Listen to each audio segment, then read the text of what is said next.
Hello everyone, welcome to all in my YouTube channel where we will discuss about class 11th की physics. जहाँ पर हम ये basically ऐसा टॉपिक है जहाँ पर 9th क्लास 6th क्लास में ये बहुत ही इंपॉर्टेंट टॉपिक है। सो बेसिकली आज हम डिस्कस करने वाले हैं रेस्ट एंड मोशन के बारे में और ये भी देखेंगे किस तरह से rest and motion these are two relative terms, उसके इसके क्या एग्जाम्पल है। तो हम शुरू करते हैं कि रेस्ट क्या होती है और मोशन क्या होती है। रेस्ट क्या है? An object is said to be at rest if it does not change its position with respect to time with the passage of time। अब एक टाइम एक ऐसी चीज़ है जो कभी रुकती नहीं है, जो लगातार चल रही है। होता क्या है कि कोई ऑब्जेक्ट हम कब रेस्ट में बोलेंगे? यदि वो पोजीशन अपने स्थान चेंज ना करे टाइम के रिस्पेक्ट में, उसकी सराउंडिंग के रिस्पेक्ट में। अब सराउंडिंग क्या हो सकती है वो हम एग्जाम्पल के थ्रू देखेंगे। टाइम तो चलता रहेगा, तो उसमें होता है एग्जाम्पल जैसे बिल्डिंग है, ट्रीज है, book lying on table, these are some object which we can consider at rest with respect to surrounding or with the passage of time। इस तरह से जैसे ये हमारे पास एक बुक रखी हुई है टेबल के ऊपर, हम एग्जाम्पल इधर से ले रहे हैं, तो ये बुक जो है रेस्ट पे ही रहेगी किसके रिस्पेक्ट में? सराउंडिंग के रिस्पेक्ट। अब जो चेयर, अब मान के चलो कि जो चेयर है, चेयर पे अगर मैं भी बैठ जाऊँ तो उधर से मैं इस चीज़ को ऑब्जर्व कर रहा हूँ। अब कुछ टाइम के बाद टाइम चल रहा है, अब टाइम 5 मिनट के बाद देखो ये बुक इधर की इधर रहेगी जब तक कि कोई इसको इधर से रिप्लेस ना करे, इसकी पोजीशन चेंज है। अब ये बुक इधर ही पड़ी, मैं इसको ऑब्जर्व कर रहा हूँ, अब मैं इसकी सराउंडिंग में हूँ तो इसको देख रहा हूँ, तो वो 5 मिनट के बाद बुक इधर ही है with the passage of time. तो we can consider it does not change its position, so we can consider it are at rest. तो book remains rest does not change position with respect to chair, यानी कि surrounding with respect of time with passage of time. तो I think these are understanding. And motion क्या होता है? Motion इसका opposite होता है। यदि object is said to be in motion if it change its position with respect to surrounding with passage of time। example moving car, bird flying on air, a man walking on road।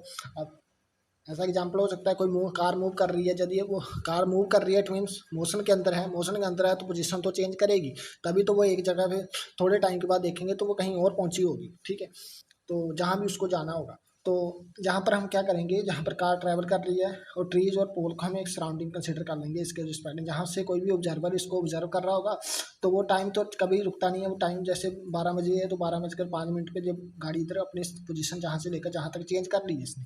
So basically तो trees पोल को हम surrounding consider कर रहे हैं और car change its position with time. तो जहाँ से जहाँ पता चला है कि जहाँ पर पोजीशन चेंज हो रही है, जहाँ पर पोजीशन चेंज नहीं हो रही थी। तो मोशन के केस में ऑब्जेक्ट अपनी पोजीशन को चेंज करता है with respect to surrounding with passage of time. अब सराउंडिंग में हम ट्री और पोल ले सकते हैं। अब हम क्या देखेंगे? अब देखेंगे कि rest and motion are two related terms, कि रेस्ट और मोशन, हम जब भी रेस्ट और मोशन को कंसिडर करेंगे तो एक दूसरे के साथ इंटर रिलेटेड है, एक दूसरे के साथ कनेक्टेड है। अब एक ऐसी सिचुएशन होती है कि यदि हम कोई किसी ऑब्जेक्ट को कंसिडर कर लेते हैं, कोई भी ऑब्जेक्ट, वो एक मैन हो सकता है, कोई बॉल हो सकती है, चेयर हो सकती है, बुक हो सकती है, तो वो उसी सिचुएशन में, सेम सिचुएशन के अंदर हम उसको रेस्ट में भी कंसिडर कर सकते हैं और अनदर सिचुएशन में उसको मोशन में भी कंसिडर कर सकते हैं। तो ये दोनों पॉसिबल, आपको भी ये लग रहा होगा ये कैसे पॉसिबल है, तो ऐसा पॉसिबल है, ये ट्रू है। ये डिपेंड करेगा कि कोई ऑब्जर्वर उसको अलग अलग ऑब्जर्वर के रिस्पेक्ट के व्यू में ऑब्जेक्ट की हम उसको ऑब्जर्व कर रहे हैं, वो डिपेंड करेगा, ठीक है। इस तरह से जैसे कोई राम है जो बस में बैठा हुआ है, ठीक है, तो उसको हम एक ऑब्जेक्ट मान लेते हैं जिसको हम बेसिकली ऑब्जर्व कर रहे हैं। ऑब्जर्व कौन कर रहा होगा? जहाँ पर कोई दो और ऑब्जेक्ट ले लेते हैं, शाम और राज ले लेते हैं। अब क्या करेगा, मान के चलो कि अब ये फर्स्ट ऐसा राम है, राम ऑब्जर्व नहीं कर रहा है, ये खुद ऑब्जर्व हो रहा है किसी के थ्रू, तो शाम इसको ऑब्जर्व कर रहा है। जब भी शाम ऑब्जर्व कर रहा है तो ये भी बस में बैठा हुआ है, ये भी बस में बैठा हुआ है, दोनों जो कार जो बेसिकली बस जो है मूव कर रही है। अब बस जो मूव कर रही है तो जब ये इसको कंसिडर, इसको क्या लगेगा कि ये रेस्ट पे है, क्योंकि ये दोनों बस में ही बैठे हुए हैं, तो बस के अंदर ये दोनों एक दूसरे के लिए रेस्ट में ही होंगे। तो ये इसको ऑब्जर्व कर रहा है, तो ये इसके लिए क्या हो गया, तो राम इसके लिए क्या हो गया, रेस्ट पे हो गया, क्योंकि जी जिसको हम ऑब्जर्वर कंसिडर करेंगे। अब मान के चलो कि दूसरा ऑब्जर्वर जो basically outside the road side में खड़ा हुआ है, आउटसाइड द बस है, तो वो वहाँ पर खड़ा हुआ है, ठीक है, रोड पे खड़ा है साइड में, तो उसको ऑब्जर्व कर रहा है, किसको? राम को ऑब्जर्व कर रहा है। हम शाम को नहीं, हमें ऑब्जर्वर करेगा हमेशा ही, जिसको जो ऑब्जर्व हो रहा है उसी को ऑब्जर्व करेगा। तो वो उसको देख रहा है तो वो उसके लिए मोशन में है, क्योंकि बस मूव कर रही है तो अंदर बैठा वो भी उसके लिए मोशन में हो जाएगा। तो इन दोनों सिचुएशन में जहाँ पर हम देख रहे हैं कि ऑब्जर्वर अलग अलग सिचुएशन में है, यदि ऑब्जर्वर अलग अलग है लेकिन जो ऑब्जेक्ट जिसको जो ऑब्जर्व हो रहा है वो एक ही है, तो दोनों के लिए हम सेम सिचुएशन के अंदर, जो एक ही सिचुएशन है सेम टाइम के अंदर, ये दोनों एक दूसरे के लिए क्या है, रेस्ट पे भी है और मोशन पे भी है। अब किस तरह से दूसरा एग्जांपल ले लेते हैं।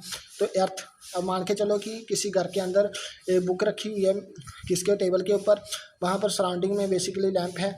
यदि मान के चलो कि अब उस जो बेसिकली बुक रखी हुई है उसी ऑब्जर्वर, बेसिकली हम इधर, मैं इधर मान के चला मैं ऑब्जर्वर हूँ, मैं इधर आस पास ही सोया हूँ वहाँ से बिस्तर के पास, तो मैं इस बुक को देख रहा हूँ, तो मेरे लिए जो बुक क्या है, रेस्ट पे है। ठीक है, ऑब्जर्वर मैं अपने आप को कंसीडर कर रहा हूँ, मैं खुद को। तो अब मान के चलो कि सेम टाइम पे अब सेम टाइम पे मैं उधर बाहर कहाँ पर है, मून पे हूँ। अब मून में जब हम किसी जो अर्थ जो बेसिकली जब उधर से स्पेस से देखते हैं तो जो मोशन के अंदर होती है, यहाँ तो रेस्ट पे नहीं है एक्चुअल में, तो ये मोशन के अंदर है। तो मोशन के अंदर है तो जो बुक भी एक्चुअल में क्या होगी, मोशन के अंदर होगी। ठीक है, तो जहाँ से जो पता चला डिपेंड करेगा कि वो नज़रिया हम ऑब्जर्वर कहाँ पे बेसिकली स्टैंड कर रहा है, जो उस चीज़ को ऑब्जर्व कर रहा है, तो उसी के बेसिस के ऊपर, सिचुएशन के बेसिस पर कोई हम किसी चीज़ को रेस्ट या मोशन के अंदर कंसिडर करके चलते हैं। So basically rest and motion are these are two relative terms. Thank you. अगर वीडियो पसंद लगी, अच्छी लगी तो चैनल को लाइक और सब्सक्राइब भी करें।